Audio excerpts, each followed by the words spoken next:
Let's look at a type of fabric that can bring in comfort, that can be low cost relative to other types of fabrics. We know that in sportswear, functionality and fabrics go hand in hand. Mesh. This is the fabric that we need to look at in today's episode. So what is mesh? Mesh is sort of a loose and wide term for a variety of different fabrics that all fit within the idea of a open structure fabric where you have varying sizes of holes, different shapes of those holes that form the fabric surface. Mesh is not a complete fabric. It's based off of a series of large or small holes that are made out of these interlooping yarns. The open structure of the mesh alongside the synthetic filament allows the mesh to transport sweat or moisture away from the surface of the skin, whether it's during the colder months of the year or whether it's during the warmer months of the year. Let's look at the main three types of mesh. We have our small hole mesh, medium hole mesh, and we have our large hole mesh. With small hole mesh, you typically tend to see these on garments that require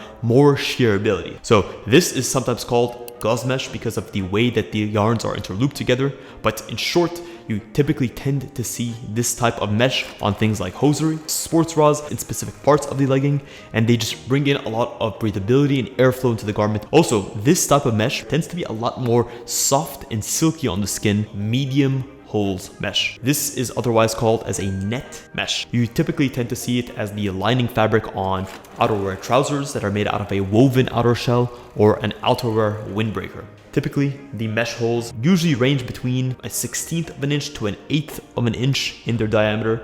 It tends to be a little bit more itchy on the skin than something like a small hole mesh. So you tend to see it on garments that are cut further away from the skin. When selecting meshes, you have two core families of meshes. You have your weft meshes, and you have your warp meshes. Typically, your weft meshes tend to be much more stretchy and much more supple, versus your warp meshes tend to have a little bit more structure and tend to feel more crisp to the touch. It's also essential to note that most meshes will have good stretch in their horizontal dimension, but will have much less stretch in their vertical direction. Mesh also is not very soft. On the contrary, it tends to be very rigid in its straight grain direction, which is very useful for things like jersey mesh shorts, basketball jackets. What are some of the weaknesses? Well, you probably guessed it. Because of the holes, the larger the holes in the mesh, the more difficult it may be to actually cut and to sew it. You have to use specialized machinery like a ballpoint needle in order to be able to work with mesh fabrics. What types of fibers tend to be used in mesh construction? Well,